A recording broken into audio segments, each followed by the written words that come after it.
അല്ലാഹു സുബ്ഹാനഹു വ തആല വിശുദ്ധ ഖുർആനിൽ ജിസിയയെ കുറിച്ച് പറയുന്ന സൂറത്ത് തൗബയിൽ ഖാതിലുൽ ലദീന ലാ യുഅ്മിനൂന ബില്ലാഹി വലാ ബിൽ യൗമിൽ ആഖിർ വലാ യുഹർറിമൂന മാ ഹറമ അല്ലാഹു വറസൂലുഹു വലാ യദീനൂന ദീനൽ ഹഖ് ഹത്താ യുഅ്തുൽ ജിസിയത അൻ യദിൻ വഹും സാഗിറൂൻ എന്നാണ്. അല്ലാഹുവിലും അന്ത്യനാളിലും വിശ്വസിക്കാത്തവർ, അള്ളാഹും അള്ളാഹുവിൻ്റെ റസൂലും നിഷിദ്ധമാക്കിയത് നിഷിദ്ധമാക്കാത്തവർ, സത്യമതത്തെ പുൽകാത്തവർ, വേദക്കാരിൽ നിന്നുള്ളവർ, അവരോട് യുദ്ധം ചെയ്യുക, അവർ കീഴൊതുങ്ങി ജിസിയക്ക് സമ്മതിക്കുന്നത് വരെ എന്നാണ്, ജിസിയ നൽകുന്നത് വരെ എന്നാണ്. അവർ കീഴൊതുങ്ങുന്നവരായി ജിസിയ നൽകുന്നത് വരെ എന്നാണ്. അതിൻ്റെ അർത്ഥം എല്ലാ അള്ളാഹുവിനും വിശ്വസിക്കാത്ത, അന്ത്യനാളിൽ വിശ്വസിക്കാത്ത, അള്ളാഹു റസൂലും ഹറാമാക്കിയത് ഹറാമാക്കാത്ത, സത്യമതം പുൽക്കാത്ത എല്ലാവരോട് യുദ്ധം എന്നല്ല. പിന്നെയോ യുദ്ധം ഇത്തരം ഒരു സ്വഭാവമുള്ള ആളുകളോടായാൽ അവർ ജിസിയ നൽകുന്നില്ല എങ്കിൽ അപ്പോഴാണ് യുദ്ധം. നമുക്കറിയാം ഇസ്ലാം യുദ്ധത്തിൻ്റെ വിഷയത്തിൽ സ്വീകരിച്ച നിലപാട് എന്താ?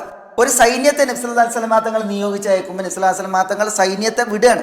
കാരണം അവിടെ ഒരു ശത്രു ഒരുങ്ങി നിൽക്കുകയാണ് മുസ്ലിമീങ്ങളോട് യുദ്ധത്തിന്.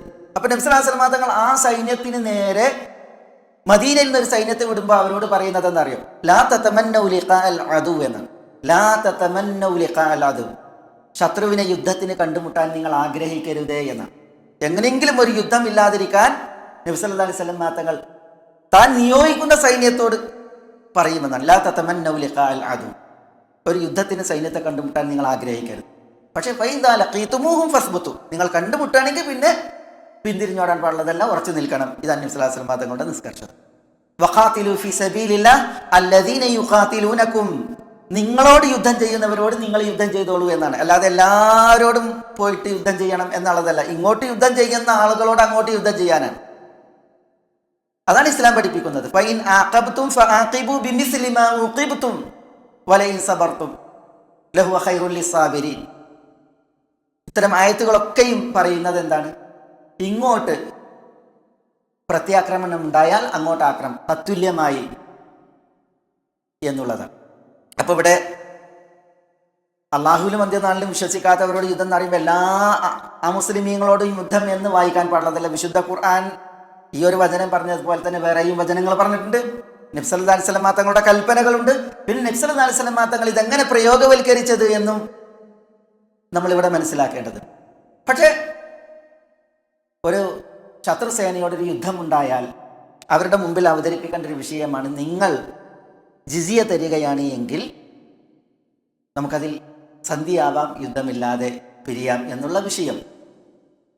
ഇവിടെ ഇസ്ലാമിക നാടുകളിലുള്ള എല്ലാ അമുസ്ലിം പൗരന്മാരും ജിസിയ നൽകേണ്ടതുണ്ട് അവരുടെ സംരക്ഷണത്തിന് വേണ്ടി എന്നുള്ളത് ഇസ്ലാമിക ഭാഷ്യമല്ല. ഇസ്ലാം അങ്ങനെ പറയുന്നില്ല. പിന്നെയോ അമുസ്ലിമീങ്ങളായിട്ടുള്ള സ്ത്രീകൾ, കുട്ടികൾ, വൃദ്ധന്മാർ, രോഗികൾ, അടിമകൾ, ഇവരുടെ മേലൊന്നും ഇസ്ലാമിൽ ജിസിയല്ല. നബി സല്ലല്ലാഹു അലൈഹി വസല്ലം തങ്ങൾ മുആദ് ഇബ്നു ജബൽ റളിയല്ലാഹു അൻഹുവിനെ യമനിലേക്ക് അയച്ചപ്പോൾ മുആദ് റളിയല്ലാഹു തആല എന്നോട് പറഞ്ഞത് വഅലാ കുല്ലി ഹാലിമിൻ ദീനാറൻ എന്നാണ്. പ്രായപൂർത്തിയെത്തിയ ഓരോ ആണിൽ നിന്നും ഒരു ദീനാർ ജിസിയ വാങ്ങാനാണ്. പ്രായപൂർത്തിയെത്തിയ ഓരോ ആണിൽ നിന്നും. അപ്പൊ കുട്ടികളില്ല, സ്ത്രീകളില്ല.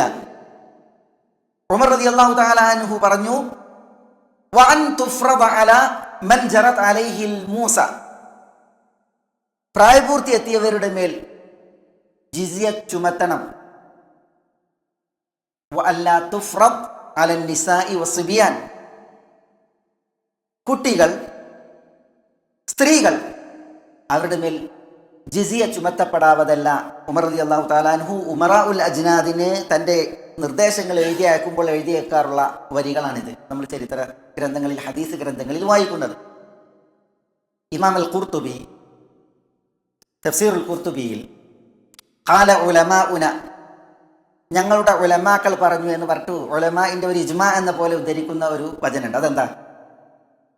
അല്ലദീ ദല്ല അലൈഹിൽ ഖുർആൻ, വിശുദ്ധ ഖുർആൻ വിളിച്ചറിയിക്കുന്നത് അന്നൽ ജിസിയത തുഖദു മിനൽ മുഖാതിലീന റിജാൽ, നിശ്ചയം ജിസിയ സ്വീകരിക്കപ്പെടേണ്ടത് മിനൽ മുഖാത്തിലീൻ അർറിജാൽ, പുരുഷന്മാരായ യോദ്ധാക്കളിൽ നിന്നാണ്. എന്നിട്ട് അദ്ദേഹം ഖുർആൻ വിളിച്ചറിയിക്കുന്നത് അതാണ് എന്ന് പറഞ്ഞിട്ട് സൂറത്ത് തൗബയിൽ ഞാൻ കേൾപ്പിച്ച ആയത്ത്, ഖാതിലുൽ ലദീന ലാ യുഅ്മിനൂന ബില്ലാഹി വലാ ബിൽ യൗമിൽ ആഖിർ വലാ യുഹർരിമൂന മാ ഹറമ അല്ലാഹു വറസൂലുഹു വലാ യദീനൂന ദീനൽ ഹഖ് മിനൽ ലദീന ഊതുൽ കിതാബ് ഹത്താ യുഅ്തുൽ ജിസിയത അൻ യദിൻ വഹും സാഗിറൂൻ. ഇത് യോദ്ധാക്കളുടെ വിഷയത്തിലാണ് അല്ലാഹു സുബ്ഹാനഹു വ തആല പറയുന്നത്. അവരിൽ നിന്ന് ജിസിയ സ്വീകരിക്കുന്ന വിഷയമാണ് പറയുന്നത്. അതുകൊണ്ട് വിശുദ്ധ ഖുർആൻ വിളിച്ചറിയിക്കുന്നത് മുഖാത്തിലീങ്ങളായ റിജാലായ പുരുഷന്മാരായ യോദ്ധാക്കൾ, അവരിൽ നിന്നാണ് ജിസിയ എന്നുള്ളതാണ്. എന്നിട്ട് ഇമാം ഖുർത്തുബി, അടിമകളിൽ നിന്ന് സ്വീകരിക്കാമോ? പാടുള്ളതല്ല. കാരണം അടിമകൾ ഉടമപ്പെടുത്തുന്നവരല്ല, ജിസിയ നൽകാൻ മാത്രം. സ്ത്രീകൾ, കുട്ടികൾ, അതേപോലെ തന്നെ ഈ ജമീൻ, ഇങ്ങനത്തെയൊക്കെ പല വിഭാഗങ്ങളെയും എണ്ണുന്നുണ്ട്. നബി സല്ലല്ലാഹു അലൈഹി വസല്ലം തങ്ങൾ സൈന്യത്തെ നിയോഗിക്കുമ്പോൾ ഈ മഠങ്ങളിൽ, ധ്യാന കേന്ദ്രങ്ങളിൽ, ആരാധനാലയങ്ങളിൽ ഈ സന്യാസിമാരുണ്ടാകും, ധ്യാനികളുണ്ടാകും, റാഹിബ്. അവരോട് യുദ്ധമല്ല, കാരണം അവർ യുദ്ധത്തിന് വേണ്ടി പുറപ്പെട്ടവരല്ല. അവർ അവരുടെ സന്യാസി മഠങ്ങളിൽ, ആരാധനാ കേന്ദ്രങ്ങളിൽ അവർ ഭജനയിലാണ്, ധ്യാനത്തിലാണ്. അതുകൊണ്ട് വലാ റാഹിബൻ ഫി സൗമാഅതിഹി, മഠങ്ങളിലുള്ള പുരോഹിതന്മാരോട് നിങ്ങൾ യുദ്ധം ചെയ്യരുത്, അവരെ വധിക്കരുത് എന്ന് കൽപ്പനയുണ്ട്. അതുകൊണ്ട് പണ്ഡിതന്മാർ പറഞ്ഞു റാഹിബിൽ നിന്ന് സ്വീകരിക്കാമോ? ഖുർത്തുബി പറയാണ് ഇമാം മാലിക്കിൽ നിന്നുള്ള ഇബ്നു വഹാബിന്റെ റിവായത്തിൽ റാഹിബിൽ നിന്ന്, പുരോഹിതന്മാരിൽ നിന്ന് ജിസിയ സ്വീകരിക്കാൻ പാടില്ല എന്നുള്ളതാണ്. അപ്പോൾ ഇസ്ലാമിക നാടുകളിൽ ഇസ്ലാമികേതര ജനസമൂഹങ്ങൾ, അമുസ്ലിമീങ്ങൾ ഉണ്ട് എങ്കിൽ അവരിൽ എല്ലാവരിൽ നിന്നും അവരെ സംരക്ഷിക്കുവാൻ ജിസിയ എന്നുള്ളത് ഇസ്ലാം പറയുന്നില്ല. പിന്നെയോ ജിസിയ അത് ഈ മുഖാത്തിലുകളായ പുരുഷന്മാർ, അവരുടെ മേൽ ചുമത്തപ്പെടാനുള്ള സാമ്പത്തിക ബാധ്യതയാണ് എന്നുള്ളതാണ് തെളിവുകളുടെ വെളിച്ചത്തിൽ പ്രാമാണികരായ പല പണ്ഡിതന്മാരും ഉണർത്തിയിട്ടുള്ളത്. അതാണ് ജിസിയയുടെ പ്രത്യേകത. ഇസ്ലാമിൽ ജിസിയ അതാണ്. ഇസ്ലാമികേതര സമൂഹങ്ങളുടെ ചരിത്രം വായിച്ചിട്ട് അതേ ജിസിയയാണ് ഇസ്ലാമിൽ ചുമത്തപ്പെടുന്നത് എന്നുള്ളത് പലരും അങ്ങനെ മനസ്സിലാക്കിയിട്ടുണ്ട്. യഥാർത്ഥത്തിൽ അത് ശരിയല്ല. പിന്നെ എന്തിനാണ് ഈ ജിസിയ സ്വീകരിക്കുന്നത് ഈ ആളുകളിൽ നിന്ന്? ജിസിയ സ്വീകരിച്ചാൽ പിന്നീട് അതിനെ തുടർന്നുള്ള ഇസ്ലാമിൽ മുസ്ലിമീങ്ങളുടെ മേൽ, ഇസ്ലാമിക ഗവൺമെന്റുകളുടെ മേൽ ബാധ്യതയായത് എന്താണ്? ആ വിഷയം അലി റളിയല്ലാഹു തആല അൻഹു പറയാറുണ്ട്. എന്തിനാണ് ഈ ആളുകൾ ജിസിയ നൽകുന്നത്? ഇന്നമാ ബദലുൽ ജിസിയ ലിതകൂന അംവാലുഹും കഅംവാലിന വദിമാഉഹും കദിമാഇന. ഈ അമുസ്ലിം പൗരന്മാർ ഇസ്ലാമിക നാടുകളിൽ ജിസിയ വിനിയോഗിക്കുന്നത് അവരുടെ സമ്പത്തുകൾ നമ്മളുടെ സമ്പത്തുകളെ പോലെ ആകുവാൻ, അവരുടെ രക്തം നമ്മളുടെ രക്തം പോലെ ആകുവാൻ എന്നാണ്. എന്ന് പറഞ്ഞാൽ നമ്മൾ എത്രമേൽ സുരക്ഷിതരാണോ അത്രമേൽ അവർ സുരക്ഷിതരാകണം. നമ്മളുടെ സ്വത്തുക്കൾ എത്ര സുരക്ഷിതമാണോ അത്രമേൽ അവരുടെ സ്വത്തുക്കളും സുരക്ഷിതമാകണം. അതിനാണ് അവർ ജിസിയ വിനിയോഗിച്ചിട്ടുള്ളത്. ഇപ്പൊ ഭരണകൂടം ഇത്തരം ആളുകളിൽ നിന്ന് ജിസിയ വാങ്ങിയിട്ടുണ്ട് എങ്കിൽ അവരുടെ ശരീരവും അവരുടെ സമ്പത്തും സംരക്ഷിക്കപ്പെടൽ ഭരണകൂടത്തിന്റെ മേൽ ബാധ്യതയാണ്. അതാണ് ഇസ്ലാമിൽ ജിസിയയുടെ പ്രത്യേകത. ഉമർ റളിയല്ലാഹു തആല അൻഹു പറഞ്ഞത് വഅൻ തുഖാതൽ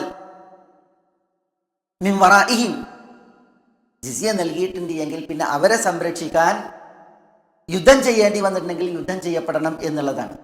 വഅൻ യഫിയ ലഹും അഹ്ദഹും, അവരോട് സ്വീകരിച്ച കരാർ അതവർക്ക് പൂർത്തീകരിച്ച് നൽകുകയും വേണം എന്നുള്ളതാണ്. അതായത് ഈ ജിസിയ സ്വീകരിക്കുമ്പോൾ അവരെ പിന്നെ സുരക്ഷിതരാണ്, ഇസ്ലാമിലെ പൗരന്മാരെ പോലെ. ആ കരാറിലാണ് ഇത് സ്വീകരിക്കുന്നത്. അതുകൊണ്ട് അവർക്ക് ആ കരാർ പ്രകാരം സുരക്ഷ ഉറപ്പാക്കണം എന്നുള്ളതാണ് അവിടെ ഉമർ റളിയല്ലാഹു തആല അൻഹു അറിയിച്ചിട്ടുള്ളത്. ജിസിയ അർഹിക്കുന്നവരിൽ നിന്ന് ജിസിയ സ്വീകരിച്ചിട്ടുണ്ട് എങ്കിൽ അവരുടെ സുരക്ഷ, അവരുടെ സമ്പത്തിൻ്റെ സുരക്ഷ, അതേപോലെ തന്നെ അവരുമായി ബന്ധപ്പെട്ട് സംരക്ഷിക്കപ്പെടേണ്ടതിൻ്റെ എല്ലാം സുരക്ഷ ഇസ്ലാമിക ഗവൺമെന്റിന്റെ മേൽ ബാധ്യതയാണ് എന്നുള്ളതാണ്.